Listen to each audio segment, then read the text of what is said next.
అట్లాగే ఉప ముఖ్యమంత్రి వర్యులు బట్టి విక్రమార్క గారు, అట్లాగే పిసిసి అధ్యక్షులు ఎమ్మెల్సీ మహేష్ కుమార్ గౌడ్ గారు, గౌరవ పార్లమెంటు సభ్యులు, గౌరవ శాసన సభ్యులు, అట్లాగే అడ్వైజర్సు పెద్దల సురేష్ రెడ్డి గారు, అట్లాగే ప్రేమ్ సాగర్ గారు, దండ విఠల్ గారు, అట్లాగే అనిల్ జాదవ్ గారు, పాయల్ శంకర్ గారు, ఇతర పెద్దలందరికీ, చైర్మన్లకు, ఇతర ప్రజాప్రతినిధులకు అందరికీ, ఇక్కడ విచ్చేసినటువంటి అక్కలకు, చెల్లెలకు, అన్నలకు, తమ్ములకు అందరూ కూడా ఈ శుభ సందర్భంలో మీ అందరికీ హృదయపూర్వక నమస్కారాలు, శుభాకాంక్షలు తెలియజేస్తా ఉన్నా.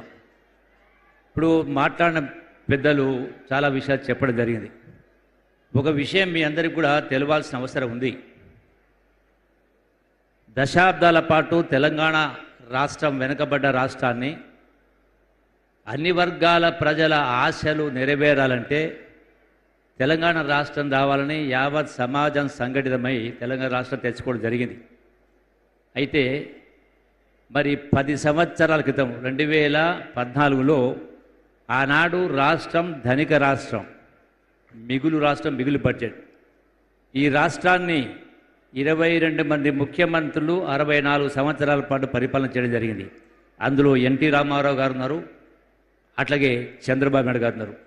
అంటే 64 సంవత్సరాలు 22 మంది ముఖ్యమంత్రి పరిపాలన చేస్తే ఈ రాష్ట్రంలో ఎన్నో అభివృద్ధి కార్యక్రమాలు చేసిన తర్వాత కూడా రాష్ట్రం పైన ఉన్న అప్పు కేవలం 64,000 కోట్ల రూపాయలు ఉండేది.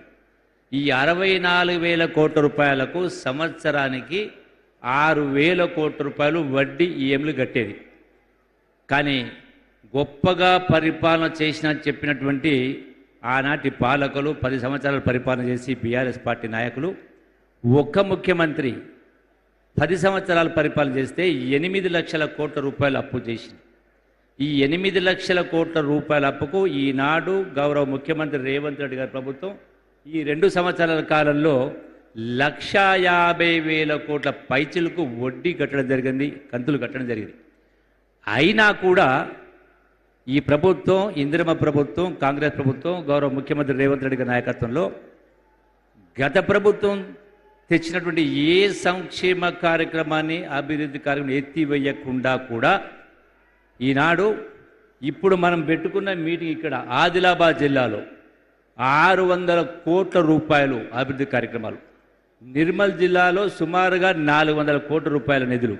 ఇవి కాకుండా ఉమ్మడి ఆదిలాబాద్ జిల్లాలో ఇంటిగ్రేటెడ్ స్కూల్స్ అంటే ఎస్సీ, ఎస్టీ, బీసీ, మైనారిటీ అన్ని వర్గాల పిల్లలు ఒక్కొక్క స్కూల్లో 2,500 విద్యార్థులు చదివే విధంగా, కార్పొరేట్ స్కూళ్లను తలదని విధంగా గొప్ప చదువులు చదవాలి. ఇలా సమాజంలో అట్టడుగున అడగాన వాళ్ళు కూడా గొప్పవాళ్ళు కావాలి, కీర్తి ప్రఖ్యాలు సంపాదించుకోవాలని చెప్పే ఉద్దేశంతో మరి ఇన్ని అభివృద్ధి కార్యక్రమాలు. దీంతో పాటుగా ఇప్పుడే గౌరవ ముఖ్యమంత్రి గారి చేతులపైన బాసరలో 225 కోట్ల రూపాయలతోటి బాసర శ్రీ జ్ఞాన సరస్వతి ఆలయాన్ని మరి వృద్ధి చేసే కార్యక్రమం చేసుకోవడం జరిగింది. అట్లాగే భద్రాచలంలో కూడా సుమారుగా గౌరవ ముఖ్యమంత్రి గారు ఇప్పటికే 500 కోట్ల రూపాయలు ప్రకటించడం జరిగింది.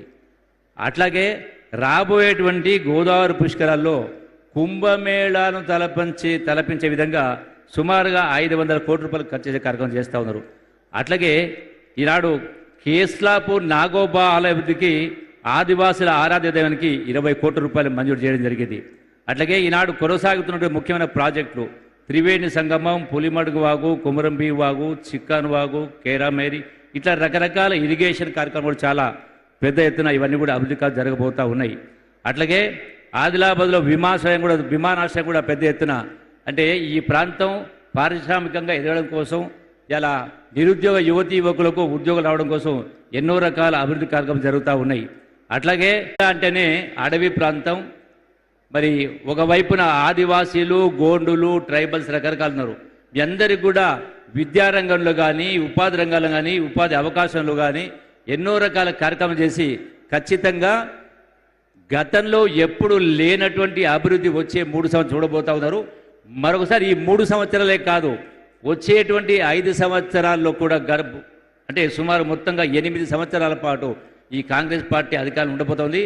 అన్ని వర్గాల మీ యొక్క కళలు నెరవేర్చే కార్యక్రమం ఈ ఇందిరమ్మ ప్రభుత్వం, కాంగ్రెస్ ప్రభుత్వం నెరవేరుస్తుందని చెప్పని మనవి చేసుకుంటూ, ఎందుకంటే గడచిన 10 సంవత్సరాలు ఏదైతే పరిపాలన అస్తవ్యస్త పరిపాలన, బాధ్యత రాహిత్య పరిపాలన, అప్పుల కుప్పగా చేసి ప్రజాస్వామ్యాన్ని కూల్చేటువంటి ప్రభుత్వాన్ని కూలదోయాలని మరి ఆనాటి ప్రభుత్వాన్ని దింపాలని ఆలోచనతోటి ఆనాడు గౌరవ ముఖ్యమంత్రి రేవంత్ రెడ్డి గారు, బట్టి విక్రమార్క గారు పాదయాత్ర చేపట్టడం జరిగింది. అందుకే మళ్ళీ ఇదే స్థానంలో ఇక్కడ చెప్పడం జరిగిందో వాటన్నిటినీ అమలు చేయడం కోసమే ఈనాడు ఈ వేదికపై ఉన్నటువంటి వాళ్ళందరూ కూడా గౌరవ ముఖ్యమంత్రి గారు, ఉప ముఖ్యమంత్రి గారు ఆ యొక్క సమస్యల పరిష్కారం కోసమే మరి ముంగట రావడం జరిగింది. ఖచ్చితంగా మంచి భవిష్యత్తు ముందని చెప్పని ఈ వేదిక ద్వారా మరొకసారి మీ అందరికీ సవినయంగా విజ్ఞప్తి చేస్తూ సెలవు తీసుకుంటున్నాను. అందరికీ హృదయపూర్వక నమస్కారం తెలియజేసుకుంటాను. జై కాంగ్రెస్. గౌరవనీయులైన డిప్యూటీ సీఎం గారి సందేశం.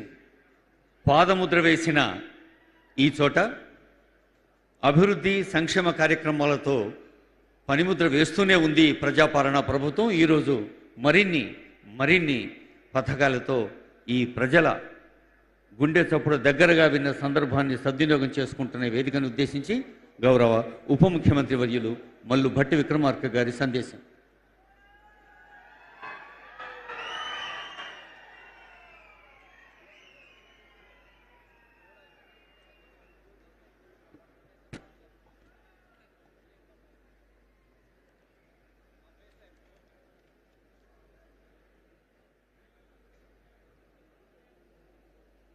గౌరవ